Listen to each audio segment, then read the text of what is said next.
મરતે બધા, હા, પણ આ ભગવાનની માયા છે. અહીંયા ગજેન્દ્રને છોડીને બધી જ હાથણીઓ જતી રહી છે, અને જ્યારે હાથણીઓ જતી રહી છે ને તેવા સમયે ગજેન્દ્ર એકલો પડ્યો છે. અને ગજેન્દ્ર બહુ જ કોશિશ કરવા છતાં, હાથ પગ મારવા છતાં, આ મગરમચ્છના જડબામાં સકંજામાં સપડાયેલો હોવા છતાં નીકળી નથી શક્યો. અને તેવા વખતે એણે વિચાર કર્યો છે કે હવે તો છેલ્લો આશરો રહ્યો એક મારા નારાયણનો, ભગવાનનો આશરો રહ્યો. આમ વિચાર કરીને ગજેન્દ્રએ જે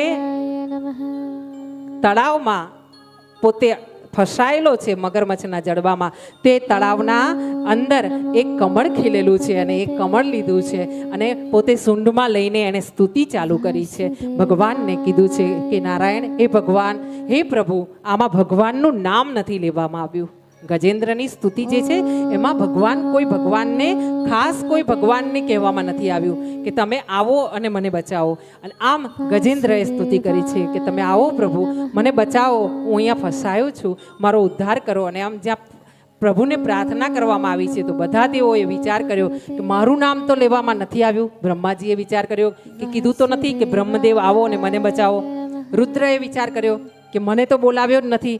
શિવજીએ વિચાર કર્યો, મને નથી બોલાવ્યો. અને એવા સમયે ભગવાન નારાયણે વિચાર કર્યો કે જે કોઈની સ્તુતિ નહીં ને એ મારી સ્તુતિ, જે કોઈની નહીં ને એ મારી, જે કોઈના નહીં ને એ મારા. આમ ભગવાને વિચાર કર્યો છે. ભગવાન પોતે વૈકુંઠમાંથી ગરુડ પર સવાર થઈને આવ્યા છે. ભગવાન ગરુડ પર સવાર થયા છે, પણ એવા ઉતાવળમાં આવ્યા છે કે એક પગ ગરુડ પર છે અને એક પગ નીચે લબડી રહ્યો છે. પોતે અડધા વાંકા વળ્યા છે. અને આમ જ્યાં વિલાપ કરતો આ ગજેન્દ્ર ભગવાનને પ્રાર્થના કરી રહ્યો છે કે પ્રભુ મને બચાવી લો, હું ફસાયો છું. અત્યાર સુધી માયામાં મને એમ હતું કે મારો પરિવાર, મારા પુત્રો, મારો જીવન, મારું સંસાર, આ બધું જ અત્યારે વ્યર્થ લાગી રહ્યું છે. હે પ્રભુ, હે દયાળુ, હે કૃપા નિધાન, મારો હાથ પકડીને મને ઉગાડી લો મારા વાલા. તારા સિવાય હવે જગતમાં મારું કોઈ નથી. મારા પ્રભુ, આજે તારો આશરો છે, તું નહીં આવે તો કોણ આવશે? તારું દીન દયાળ બિરુદ સંભાળીને આવો ને પ્રભુ, મારો ઉદ્ધાર કરો. અને આમ જ્યાં આ ગજેન્દ્રએ પ્રાર્થના કરી છે ને એવા સમયે ગરુડે ચડીને પ્રભુ આવ્યા છે. નારાયણ આવ્યા છે. પીળું પિતાંબર પહેર્યું છે, વાંકુડિયા વાળ છે અને ઉપર મોર મુગટ ધારણ કર્યો છે ભગવાને. શ્યામલ એવા વરણમાં મોટા મોટા નેત્રો છે, કમળના દળ જેવા. અને આંખ બંધ કરીને કદાચ તમે કોઈ વાર આવી સ્તુતિ સાંભળો અથવા તો બોલવાની કોશિશ કરજો. ભગવાનની સામે બેસો ને ત્યારે શું આંખો બંધ કરીને, ભગવાનના મોટા મોટા કાળા કાળા નેત્રો છે, વાંકુડિયા વાળ છે, શ્યામલ મેઘ વર્ણના એમના દેહ પર આ કૌસ્તુભ માળા અને એક રત્ન જડેલી માળાઓ લટકી રહી છે, સાથે વૈજયંતી માળા અને ફૂલની વનફૂલની માળા ભગવાને ધારણ કરી છે. કમરની નીચે પિતાંબર ધારણ કર્યું છે. એક જાંબુડિયા કલરનો ખેસ ધારણ કર્યો છે મારા વાળાએ. અને એમના વાળ વાંકુડિયા આકાશમાં ઉડી રહ્યા છે. નાનો એવો મુગટ ધારણ કર્યો છે. અને આમ પ્રભુ આવ્યા છે. એક પગ નીચે, એક હાથ નીચે લટકાવ્યો છે.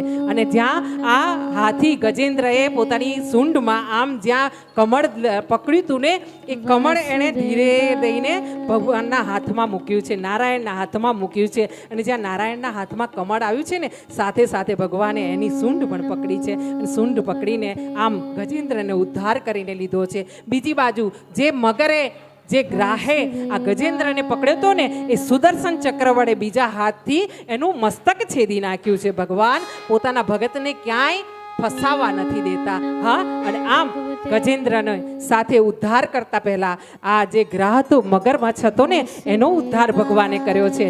આમ ગજેન્દ્રને ઉઠાવીને કિનારા પર મૂકવામાં આવ્યો છે. ગજેન્દ્ર બેઠો છે, હારેલો થાકેલો એવો ગજેન્દ્ર, નિરાશ થયેલો ગજેન્દ્ર પોતાની નજર સામે નારાયણને જોઈને આનંદિત થયો છે. ભગવાનને પ્રાર્થના કરી છે, એમનો આભાર માન્યો છે અને સાથે પૂછ્યું છે, પ્રભુ